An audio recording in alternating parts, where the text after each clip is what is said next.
¿Quieres conocer más de tus impuestos? ¿Saber de tus derechos como contribuyente? Sintonízate en Frecuencia Fiscal, un programa de análisis, difusión e investigación. ¿Eres emprendedor, estudiante o empresario? Frecuencia Fiscal es para ti. Te invitamos a ser parte de esta nueva cultura en los impuestos. ¡Comenzamos! Buenas tardes, bienvenidos a su programa Frecuencia Fiscal, aquí por Frecuencia TED.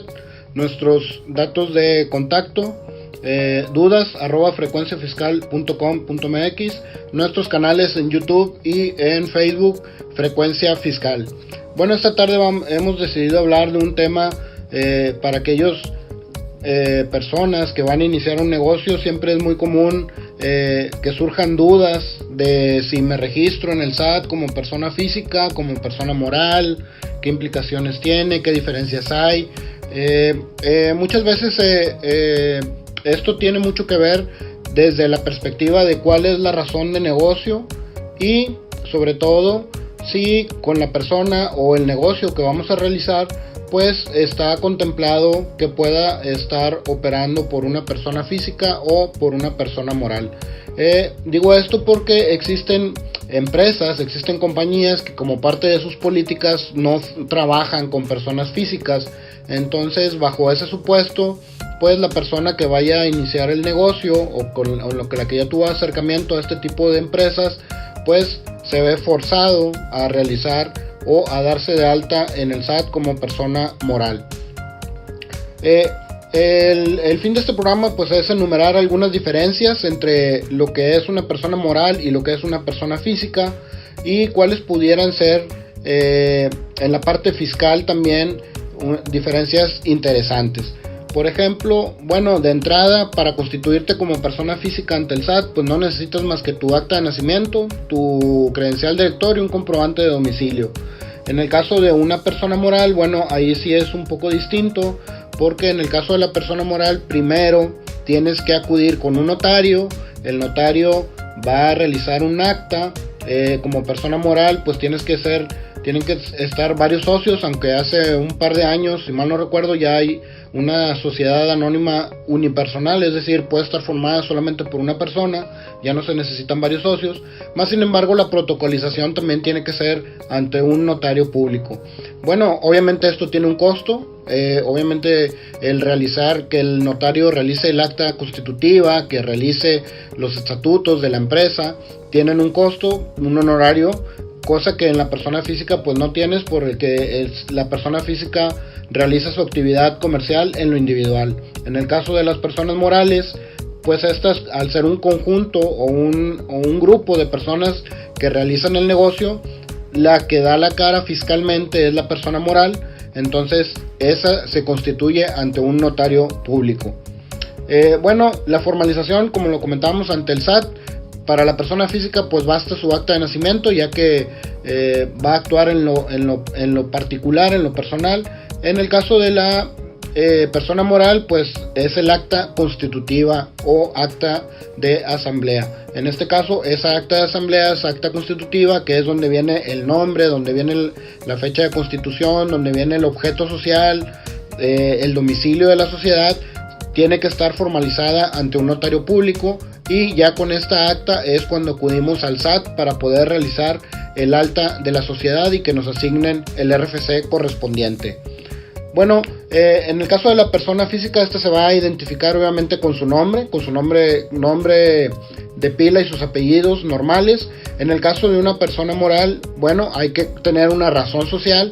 La empresa funciona bajo el nombre de una razón social, que para obtener esta razón social, bueno, se tienen varios temas que hacer ahí con el notario. Se tiene que pedir se envían los nombres a la Secretaría de Economía para ver que no haya una sociedad que se llame igual, para ver que no haya homónimos, y se mandan ahí una serie de opciones de nombres para ver cuál es el que nos acepta la Secretaría de Economía.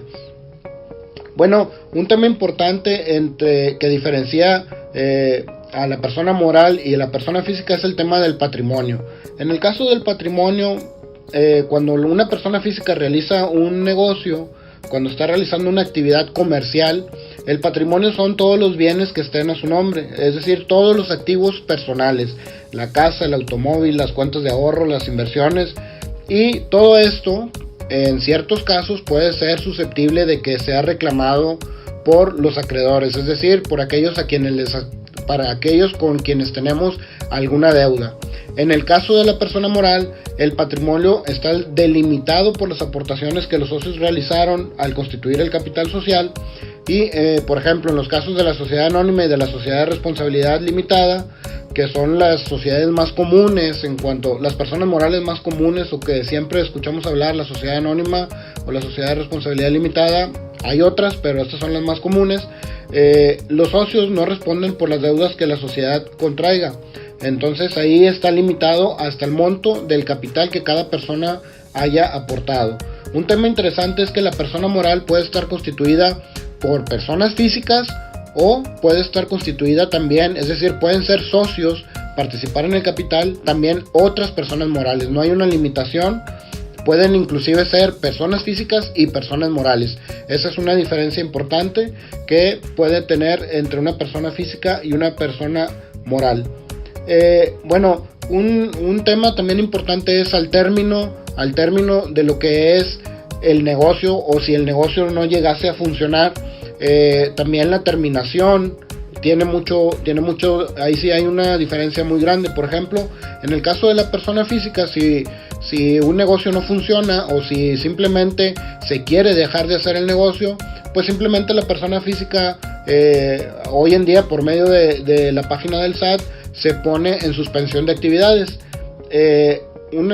Dicho sea de paso, una vez que una persona física se registra en el SAT, la única manera de darte de baja ante el SAT es por defunción, es decir, que ya no existas sobre la faz de la tierra. Entonces con tu acta de defunción se borra el RFC de los registros del SAT, pero mientras sigas vivo, pero si no estás realizando algún negocio, el tema es que estás en suspensión de actividades. En el caso de las personas morales no existe este tema.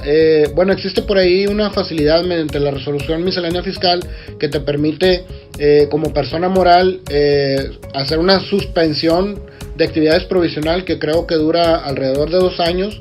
Más sin embargo, a los 2 años tienes que salir de esa suspensión y volver a operar, o en su caso liquidar la sociedad. Y bueno, la forma, como comentábamos, la forma en que una persona física deja de tributar ante el SAT, pues es con una suspensión de actividades. En el caso de la persona moral, la forma de dejar de tributar ante el SAT es con una liquidación, y obviamente se tiene que hacer un acta con un notario público para disolver la sociedad. Obviamente, para poder disolver la sociedad, bueno, tiene que haber una serie de requisitos que va a pedir el notario, entre ellos que no haya adeudos, que no haya, tiene que publicar en adictos que la sociedad se va a disolver, casi digamos que tiene que pedir permiso a todos los acreedores, a todos los deudores. Y si no hay ninguno que se oponga, o si no hay alguien que diga que le deben dinero o cosas de ese tipo, entonces el notario procede a hacer el acta de liquidación, y ya con esa acta es como se acude al SAT y se hace el proceso de liquidación de una persona moral.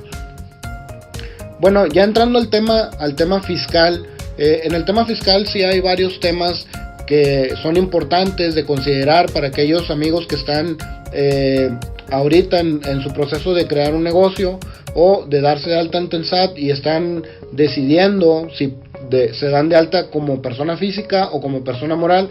Hay que recordar, como persona física pues tienes varias opciones. Como persona física puedes darte de alta por actividad empresarial, por servicios profesionales, por arrendamiento. Bueno, el más común que conocemos todos son los salarios.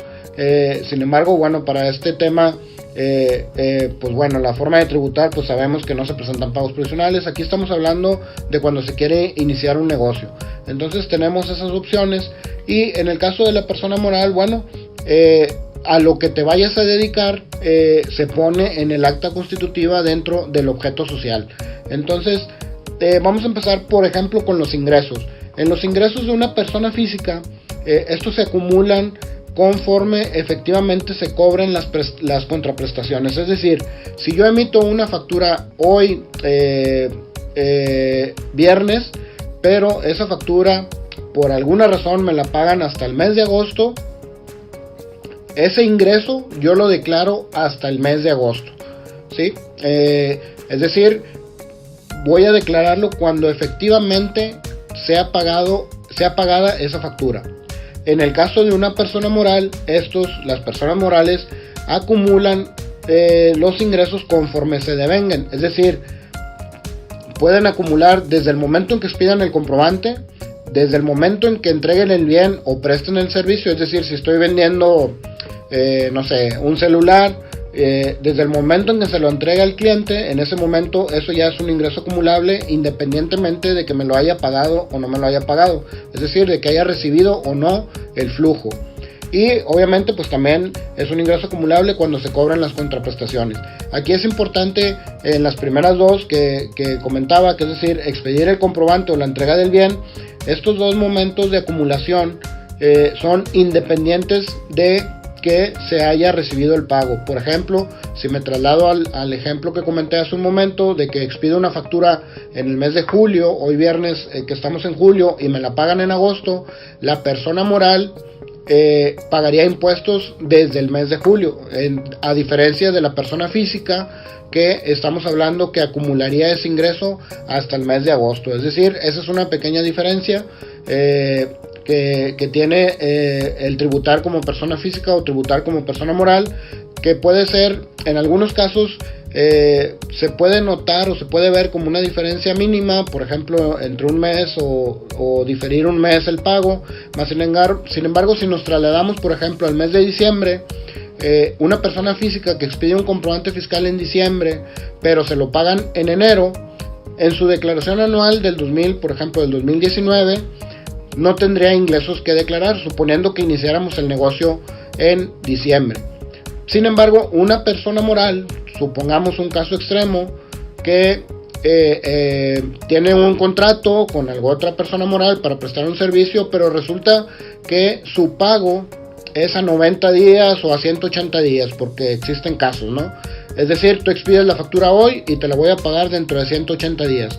¿Cuál es la problemática? La problemática es que si estamos en el mes de diciembre y supongamos que solamente la persona moral expidió únicamente esa factura, en su declaración anual del 2019, que se tiene que presentar en marzo, ya tendría que pagar el impuesto por esa factura, por ese ingreso. ¿Qué sucede? Que en marzo, pues todavía no se cumplen los 180 días para que me paguen esa factura. Supongamos en un caso extremo que es la única actividad que realicé. ¿Qué quiere decir? Que en el mes de marzo la persona moral no va a tener el flujo suficiente para pagar el impuesto correspondiente a esa factura que expidió en diciembre. Esa es una diferencia, créanme, en la práctica es una diferencia abismal entre tributar como persona física y tributar como persona moral. En el caso de las deducciones, prácticamente las deducciones son casi iguales para todos. Hay algunos temas, un par de temas que por ahí ahorita voy a comentar, más sin embargo las deducciones es igual. En el caso de las personas físicas son deducibles hasta el momento en que efectivamente las pague, es decir, hasta el momento en que haga el desembolso. Y en el caso de las personas morales, con el simple hecho de tener la factura, o inclusive en algunos casos con el hecho de tener provisionado el gasto en mi contabilidad, con eso puedo hacer la deducción fiscal para enfrentarlo a mis ingresos. Entonces, ¿qué son las diferencias? Bueno, por ejemplo, en aquellas personas que tienen ventas de productos, vamos a situarnos en los celulares de nueva cuenta. Si yo soy persona física y vendo celulares, bueno, yo deduzco las compras, es decir, si yo a mi proveedor le compro 1000 celulares y los pago, siempre y cuando los pague efectivamente, bueno, yo tengo derecho a hacer la deducción de esos 1000 celulares que compré. ¿Qué pasa en el caso de una persona moral? En el caso de una persona moral, efectivamente tiene derecho, la deducción es exactamente la misma, puede comprar los 1000 celulares y es deducible. Y los pague o no los pague, porque recordemos que es conforme al devengamiento. Más sin embargo, aquí hay una variante interesante. la persona moral solamente va a poder deducir el costo de lo vendido. Es decir, si yo, me regreso un poquito a la persona física. Supongamos que en el mes de julio compro los 1000 celulares. Para mí esos 1000 celulares, lo que pagué por esos 1000 celulares, son deducibles en el mes de julio. ¿Qué pasa con la persona moral? Compró 1000 celulares en el mes de julio, pero resulta que en el mes de julio solamente vendió 500 de esos 1000 celulares que compró. Bueno, la persona moral solamente tiene derecho a deducir el costo de esos 500 celulares. Es decir, hay una diferencia importante. ¿Por qué? Porque a esto se le llama el costo de lo vendido. Es decir, tú solamente puedes deducir el costo que pagaste por el producto que estás vendiendo. Es decir, si yo compré un celular,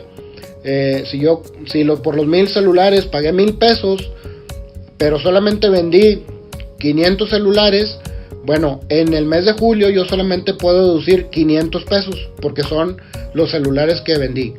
Obviamente los puedo vender más caro, ¿verdad? No sé, si me costaron $1, pues yo los vendo en 2 y obviamente voy a tener una ganancia.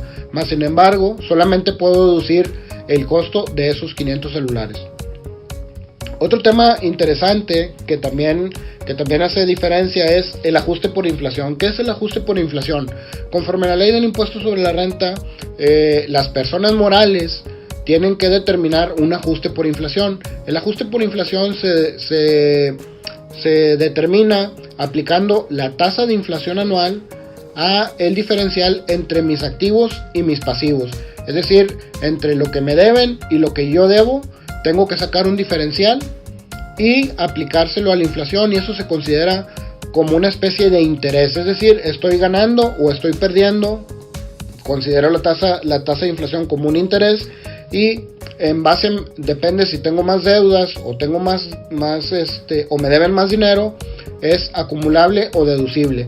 Entonces, eso las personas físicas, al acumular conforme se ha pagado todo o cobrado, no tienen ese efecto de inflación. Es decir, no, digamos que no tienen financiamiento. Aquí lo que busca el ajuste por inflación es que si tú te estás financiando, pues pagues un interés, ¿no? Finalmente, eso es lo que busca el ajuste por inflación. Más sin embargo, hay algunos temas, por ejemplo, que tus activos pueden ser mayores que tus pasivos, y en ese caso tienes una deducción. Es decir, alguien se está financiando contigo y por lo tanto tú tienes derecho a hacer la deducción fiscal de ese interés inflacionario, digámoslo de alguna manera. Bueno, ahora vamos al tema de cómo pagan el impuesto. Bueno, en el caso de los dos, tanto persona física como persona moral, determinamos una utilidad fiscal que es ingresos acumulables menos deducciones autorizadas. Eso, la resta de esos dos conceptos nos da una utilidad, así de manera muy, muy general. Obviamente hay, en el caso de las personas morales, hablamos de ingresos no acumulables, de ingresos contables no fiscales. Bueno, hay que hacer toda una serie ahí de conciliación contable fiscal. Más sin embargo, así a nivel general, digamos que enfrentamos nuestros ingresos acumulables contra las deducciones que nos permite la ley. En ambos casos, la utilidad se determina de la misma manera, y la forma en que pagamos el impuesto es donde está el diferencial para aquellos amigos que quieran iniciar un negocio. También esto hay que ponerlo sobre la mesa. Hay que recordar que las personas físicas tributamos conforme a una tarifa. Esa tarifa puede ir desde el 1.92% hasta el 35%. Esto es en rangos, es decir, por ejemplo, voy a citar, si tu utilidad es entre 458,000 y 874,000 pesos, vas a pagar un impuesto del 30%. Pero por ejemplo, si tienes una utilidad de 120,372 entre 120,000 y 144,000 pesos, tú vas a pagar un impuesto aproximado del 17%. ¿Qué pasa con la persona moral? La persona moral tiene una tasa fija. Si me voy al ejemplo que estaba manejando, por ejemplo, si tu utilidad en una persona moral fue entre 458,000 y 874,000, pues pagas el 30%. Pudieras decir, oye, es lo mismo que para la persona física. Aquí la diferencia es importante porque, por ejemplo, Si nos vamos al otro caso, es decir, que tengo una utilidad entre 120,000 y 144,000 pesos, pues en lugar de pagar el 17% como persona física, como persona moral voy a pagar el 30%. ¿Por qué? Porque la tasa de la persona moral es una tasa fija. Es decir, desde $1 hasta la cantidad que se te ocurra de impuesto, de utilidad, siempre vas a pagar el 30%. En el caso de la persona física no. En el caso de la persona física hay una tabla, hay una tarifa que trae ciertos estratos, y en base a ese estrato, al renglón donde caigas de la tabla, es el impuesto que vas a pagar. Ahora, ¿qué pasa a la inversa? Si ganas más de 3 millones, casi 3 millones y medio como persona física, estás hablando que vas a pagar el 35% del impuesto, mientras que en la persona moral, por el mismo ingreso, vas a pagar el 30%. Es decir, ¿a qué quiero llegar con esto? Que es importante a la hora de decidir el tamaño o las proyecciones financieras que vamos a tener de nuestro negocio. ¿Por qué? Porque si, por ejemplo, si no voy a rebasar a nivel anual la utilidad de alrededor de 900,000 pesos anuales de utilidad, pues a lo mejor me conviene estar como persona física, porque de ahí hacia abajo puedo pagar menos impuesto, y como persona moral pues voy a pagar el 30%. Pero ¿qué pasa si yo preveo, o en mis proyecciones veo que mi negocio va a ser muy fructífero y voy a ganar más de 3 millones y medio de pura utilidad? Es decir, después de decir mis ingresos menos gastos, me quedan 3 millones y medio de ya libres de utilidad. Bueno, en ese caso, si me quedo como persona física voy a pagar el 35%, mientras que si me constituyo como una persona moral voy a pagar solamente el 30%. Y un 5% de diferencial, créanme que ya en cantidades grandes pues sí hace mucha diferencia. Entonces es importante tener proyecciones financieras de nuestro negocio. Si ya tenemos por ahí cómo se mueve el mercado, qué margen de utilidad voy a tener, cuáles son la proyección de mis ventas, eso también es importante ponerlo sobre la mesa para saber si me conviene registrarme como persona física o como persona moral, y bueno, obtener estos beneficios entre tributar al 30% independientemente de la utilidad que tenga, o tributar conforme a la tarifa dependiendo también de la utilidad que tenga. Bueno, las actividades a realizar. En el caso de una persona física, pues bueno, prácticamente puede realizar cualquier actividad que sea de negocio, cualquier actividad de comercio, siempre y cuando esté permitida por la ley. ¿Qué pasa en el caso de la persona moral? Bueno, en el caso de la persona moral no puedes realizar lo que tú quieras. Tienes que realizar única y exclusivamente lo que tú pongas en tu objeto social. Es decir, cuando tú vas y constituyes tu empresa con el notario pone un objeto social. Bueno, tú como empresa solamente podrías facturar o realizar las actividades que tu objeto social te marca. Es decir, la recomendación es que cuando vayas con el notario, tu objeto social principal pues sea obviamente el negocio que vas a desarrollar. Más sin embargo, es importante también tener un objeto social bastante amplio, con el fin de que cuando quieras realizar algún negocio adicional pues no tengas estas limitantes. En el caso de la persona física pues no tiene esa limitante, porque como no hay un acta constitutiva, pues mientras hagas cualquier actividad que esté permitida por la ley, prácticamente puedes facturar lo que tú quieras. Ahí nada más hacer mención de que cuando vamos al SAT y nos registramos como personas físicas, ponemos una actividad preponderante. Ojo, esa es una actividad preponderante, es la actividad por la que yo creo que voy a recibir la mayor parte de mis ingresos. No quiere decir que única y exclusivamente me puedo dedicar a eso. Es importante porque también se han presentado por ahí en pláticas algunas dudas, y bueno, esto es importante mencionarlo. El hecho de que tú pongas una actividad preponderante no quiere decir que única y exclusivamente te vas a dedicar a eso. La actividad preponderante es solamente para señalarle al SAT cuál es tu razón principal de negocios. Otro tema importante y que también diferencia mucho de cómo tributa una persona física y una persona moral es el coeficiente de utilidad. Es decir, las personas morales tributan en el año pagan el impuesto conforme a un coeficiente de utilidad. Es decir, yo determino mis ingresos acumulables, lo multiplico por el coeficiente de utilidad, me da una utilidad fiscal y sobre esa pago el 30%. Aquí estamos hablando de los pagos que hacemos cada mes. Sí, a nivel global, en la declaración anual, todos hacemos ingresos menos deducciones y determinamos una utilidad. En tanto persona física como persona moral, hablando de la declaración anual. Sin embargo, en los pagos provisionales, en los pagos que hacemos cada mes, las personas físicas siguen el mismo procedimiento, ingresos menos gastos, y le aplican la tarifa del mes que corresponda.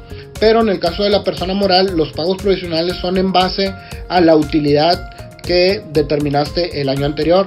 Es decir, divides tu utilidad entre tus ingresos acumulables, eso te da un factor, y ese factor de utilidad es el que le vas a aplicar a tus ingresos acumulables del siguiente año. Por ejemplo, ahorita en el 2019 las personas morales están pagando el impuesto conforme al factor de utilidad del ejercicio 2018. ¿Por qué esto? ¿Por qué? Porque la autoridad asume que tu negocio se mueve en un estándar, es decir, si tú determinaste una utilidad, si tu margen de utilidad en productos es del 20%, la autoridad asume que siempre vas a manejar más o menos ese nivel de utilidad.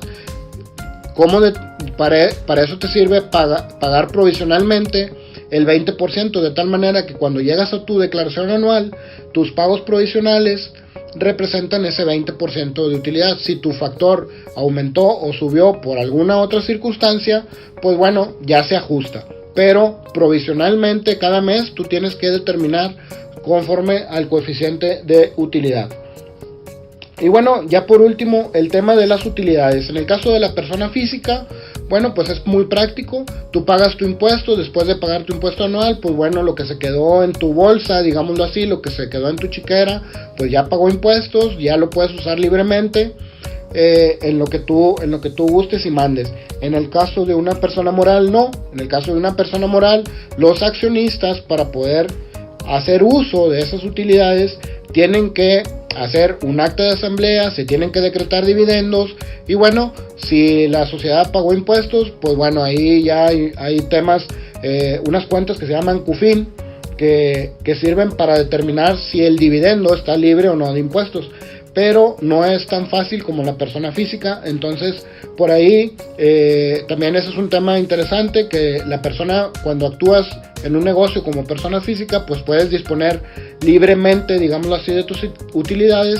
Más sin embargo, cuando actúas por medio de una persona moral, bueno, pues sí puedes disponer de ellas, pero tienes que realizar un acta de asamblea, tienes que decretar dividendos para poder pagarle a los socios esas utilidades que quedaron en la sociedad. Y bueno, tienes que determinar si esas utilidades, si esos dividendos están libres o no de impuesto. Bueno, se nos acabó el tiempo. Espero que les haya quedado un poco más claro cuando queremos iniciar un negocio, cuál de las dos opciones es más viable. Y bueno, es importante el tema de las proyecciones financieras para determinar sobre todo la parte del impuesto a los que estamos dispuestos a realizar el pago. Cualquier duda, cualquier comentario nos la pueden hacer llegar por medio de nuestros contactos en Facebook, Frecuencia Fiscal, o ver este video a través de nuestro canal en YouTube, Frecuencia Fiscal. Muchas gracias, buenas tardes. Esto fue Frecuencia Fiscal. Te invitamos a seguirnos sintonizando todos los viernes de 2 a 2:30 de la tarde.